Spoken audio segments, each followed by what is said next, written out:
Hoje eu vou falar sobre os conflitos biológicos que envolvem a família. Vixe, quem é que não tem família e quem é que não tem conflito biológico? Então, e se juntar as duas coisas então, o que que não vira, né? Tem gente que tem aquelas coisas, né? A grande família, né? A minha família, por exemplo, daqui a pouco entra alguém aqui, não sei, mas eu vou falar dos conflitos biológicos que podem envolver a família. Como é que, se o nosso paciente chegar na nossa clínica, como é que a gente já sabe que ele tem um conflito familiar? Eu vou te dar a dica aqui. Porque ele vai te apresentar umas queixas, mas qual é a queixa que você fala assim, a certeza, antes do nosso paciente falar que eu tive já um problema com a família, eu tenho pendências com alguém, algum membro da família, eu já sei que ele tem esse tipo de pendência. A gente tem essa tendência, né, de ficar achando que surgiu do nada, e quando eu falo família assim, ó, de achar que a doença surgiu do nada ou de tratar sintomas. Ai, caramba, e eu me incluo nisso, porque por muito tempo eu fiquei tratando sintomas só. Só fiquei tratando sintoma, não ia na causa primária, não ia lá na raiz. Então, como assim? O paciente chegava para mim, para quem não sabe, eu sou fisioterapeuta, mas o paciente chegava para mim, eu pegava e tratava de acordo com o que ele relatava, mas assim, tentando amenizar. Eu não sabia que eu estava fazendo isso. Na minha cabeça, eu estava curando o meu paciente. Quando a gente vai na verdadeira causa do problema, é outra história. É outra história. E eu quero contar a história para vocês do que é que quando o teu paciente fala, você fala assim, nossa, ele tem um problema familiar. Ele não sabe, mas ele tem um problema familiar. Então eu sei que eu vou fazer umas perguntas para ele, ele vai falar assim para mim, como é que você sabia disso? Quem é que te contou isso? Foi aquela minha prima fofoqueira, né? Aquela minha tia, abre a boca para todo mundo, conta a nossa vida para todo mundo. Não que eu tenha uma tia assim, Mas é porque é algo que às vezes é tão particular que a pessoa fala assim, não tem jeito, alguém te contou. Quem é que te contou isso aí? Quando o meu paciente tiver uma queixa relacionada a vasos sanguíneos, né? Então seja sobre veias, seja sobre artérias, pode ter certeza que ali tem uma questão familiar envolvida, porque envolve, inclusive, a questão sanguínea, né? São conflitos consanguíneos. Consanguíneos pode ser com meu pai, com os meus irmãos, com a minha mãe, com primos, com tios, com avós, enfim, pessoas do mesmo sangue, e não tem erro. E aí, como é que a gente faz para saber disso tudo? Do meu paciente, o que é a queixa dele? Olha, se o teu paciente chega com a queixa de varizes, por exemplo, opa, pode ter certeza que ali tem problema familiar. Adalto, e é só isso, falar de família? Não é assim que funciona.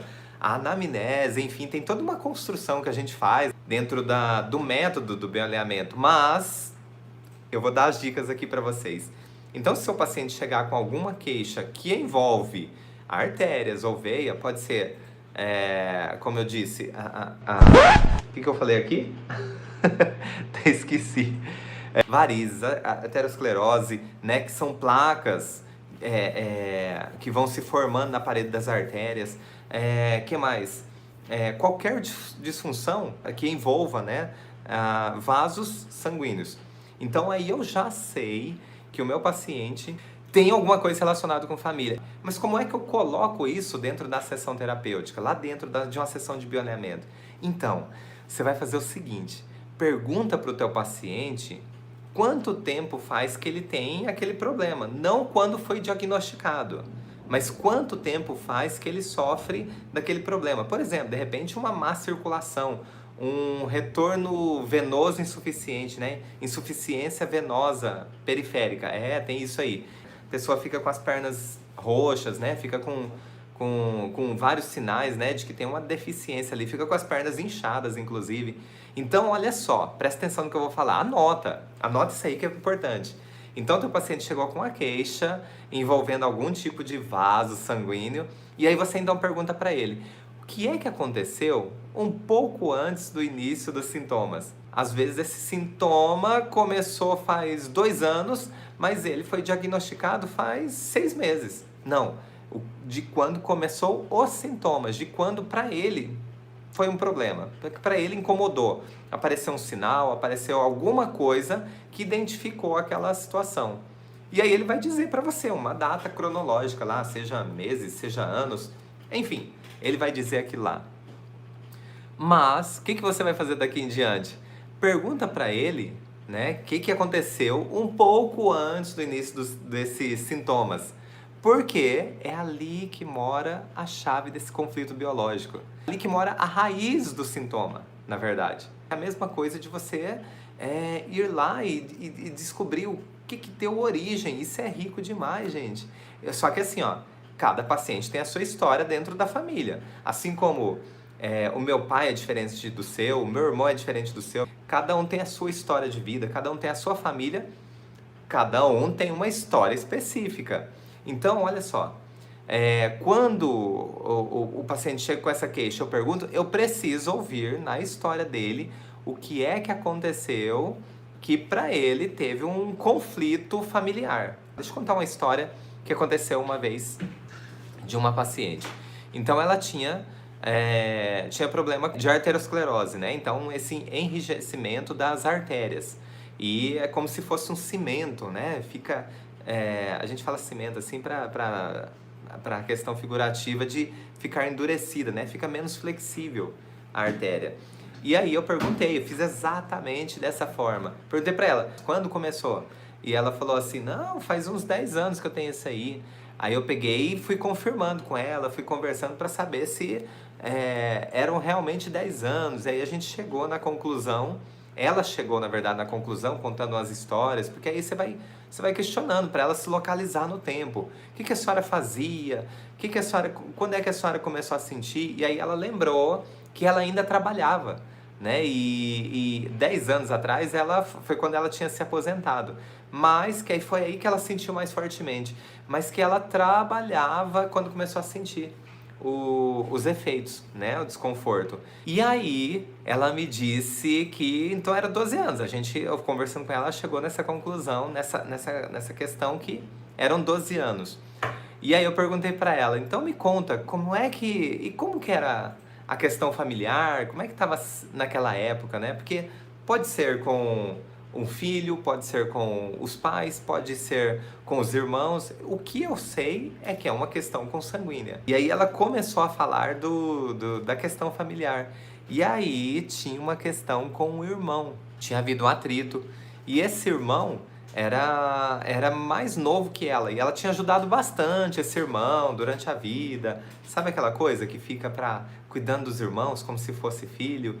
E num certo momento de vida, há 12 anos atrás, ele simplesmente, segundo ela sentiu como se ele tivesse virado das costas com ela. Ela relatou assim, ó, é como se fosse uma coisa que o irmão não faz.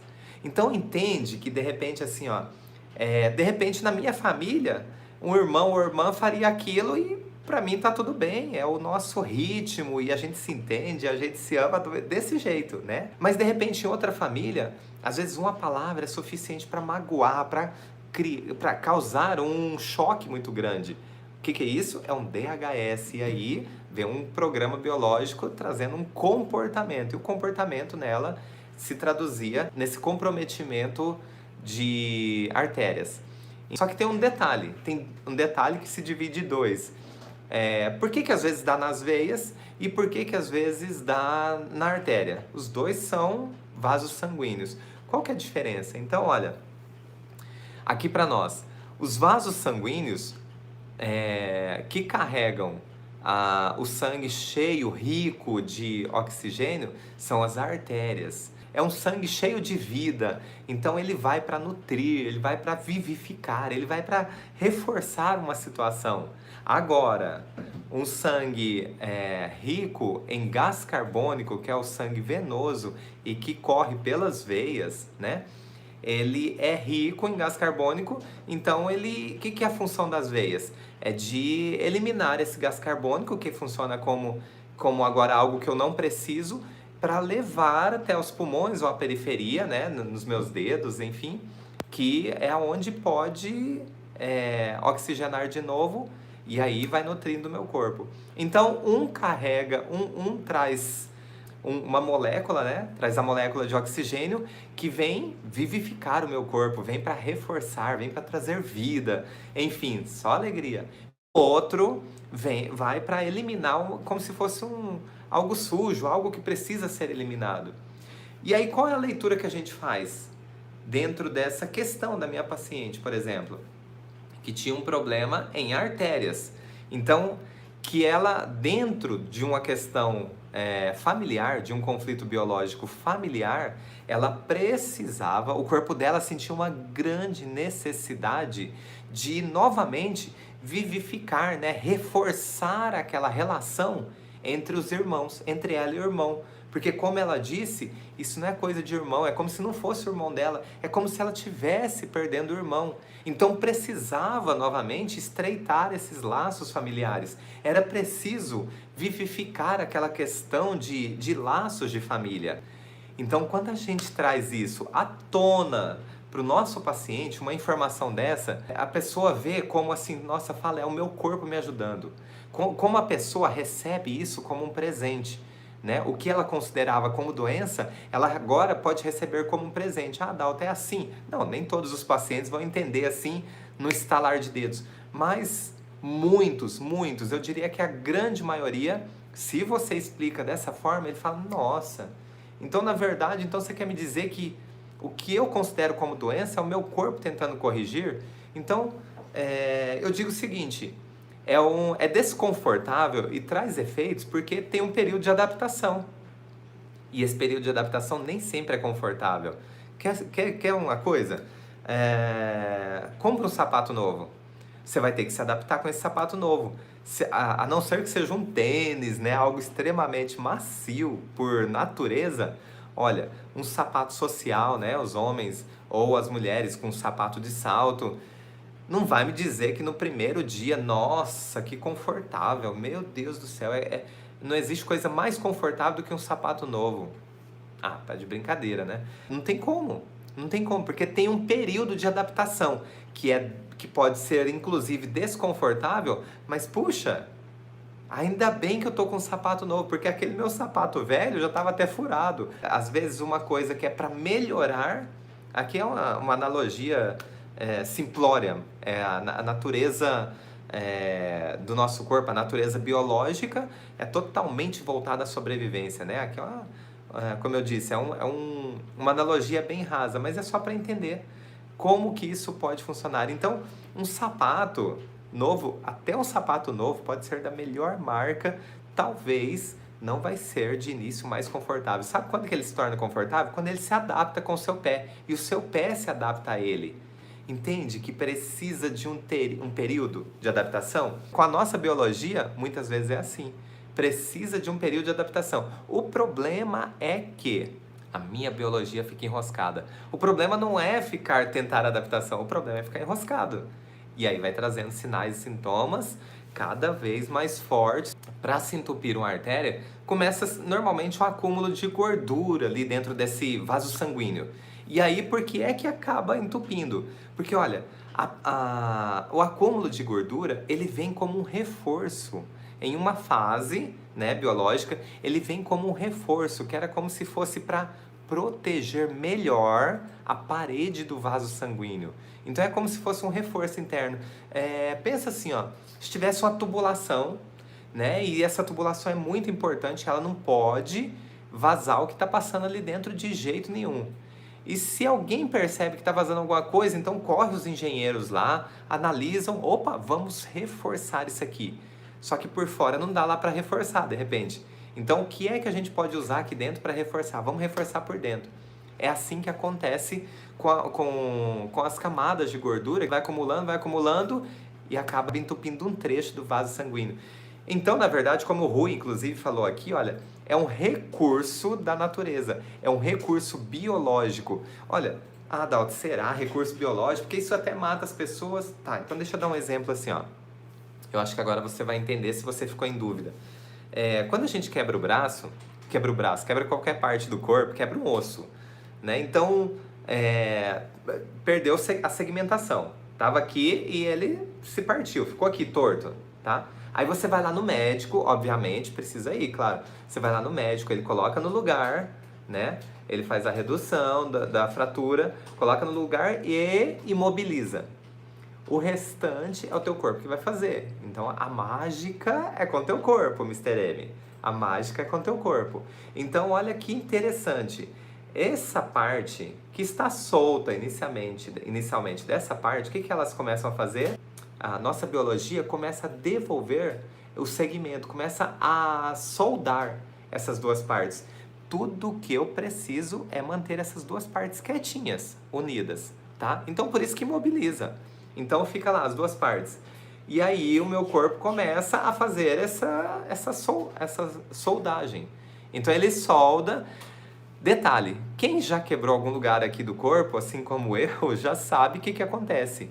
Tem uma formação de um calo ósseo. É como se fosse aqui, ó. Pensa no meu dedo aqui, ó.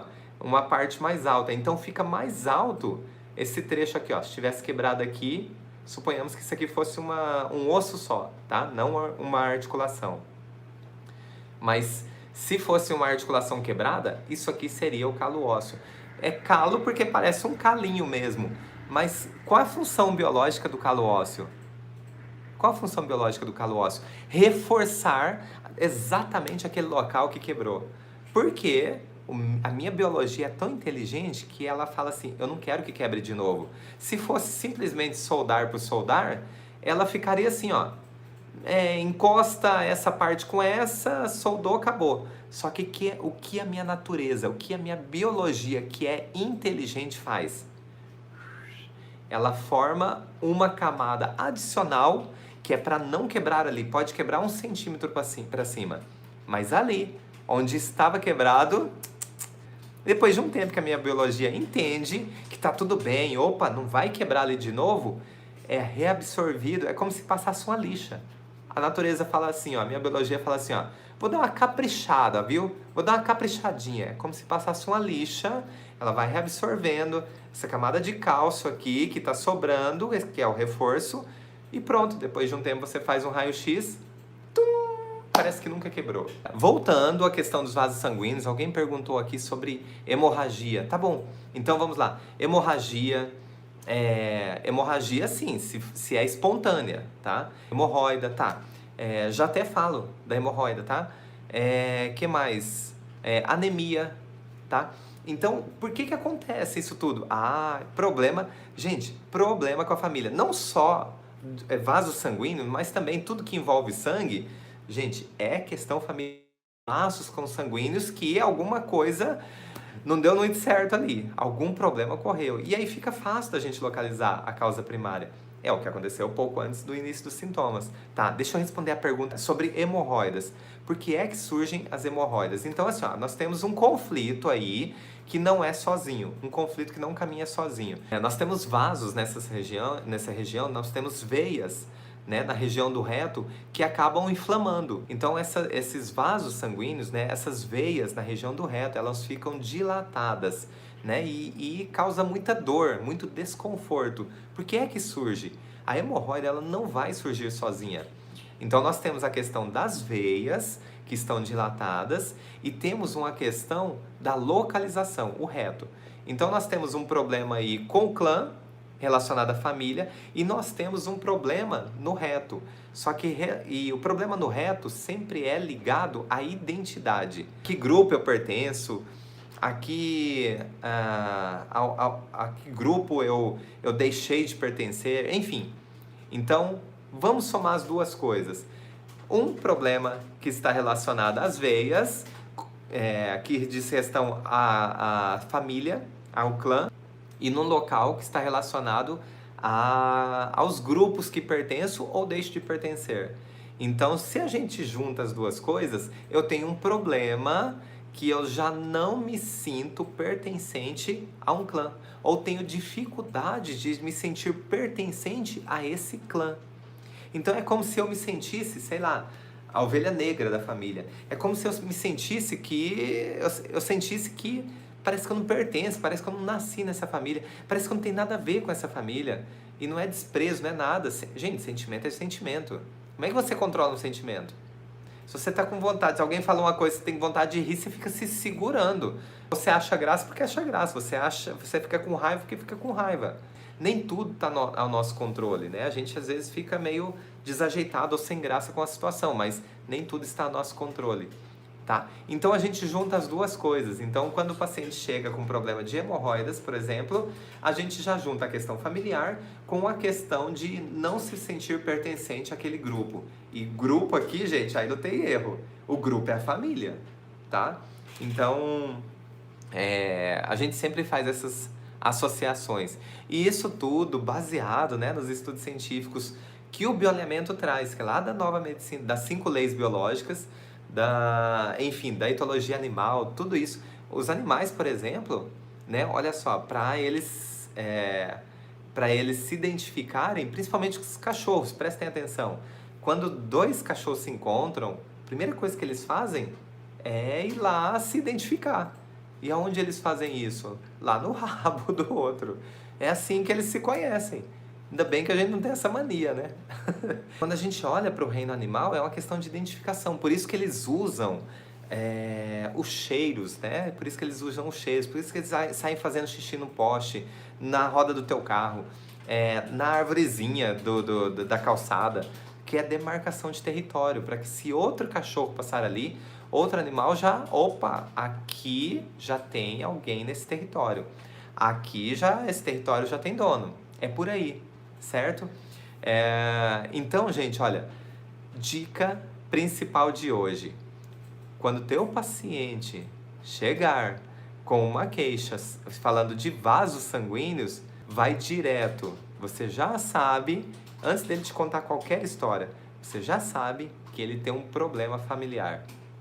Então, faz aquilo que eu te falei, tá?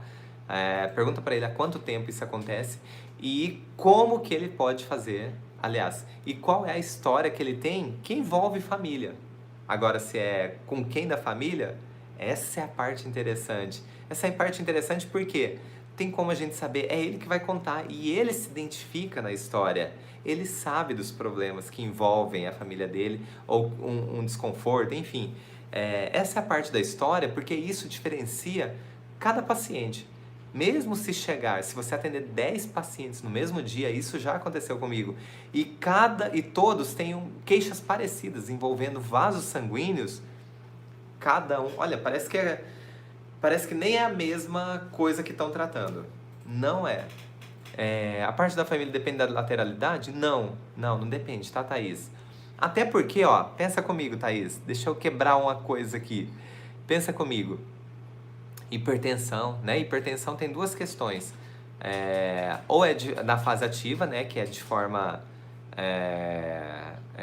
abrangente, né? Que é bastante comum em qualquer patologia, se está na fase ativa, ter um pouco de hipertensão, porque está dentro do sistema de luta ou fuga ainda, está muito próximo do DHS. E também tem a questão da fase PCL, né? Só que aí é quando se torna crônico. Quando eu falo conflito biológico, não quero necessariamente dizer conflito assim, nossa, eu estou com raiva de fulano, eu estou com raiva da minha tia, eu estou com raiva da minha irmã, essas coisas.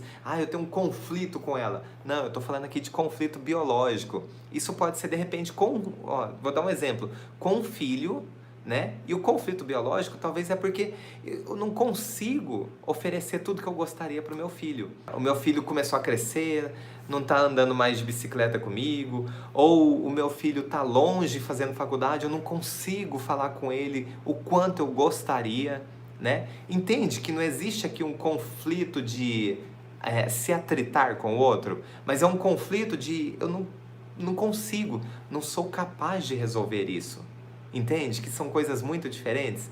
Conflito que eu digo, é biológico, não conflito de atrito, conflito biológico, tá? Então é algo que eu não me sinto capaz de resolver, não me sinto pronto, não me sinto capaz de finalizar um processo. Então eu tenho um conflito biológico, é um conflito comigo mesmo.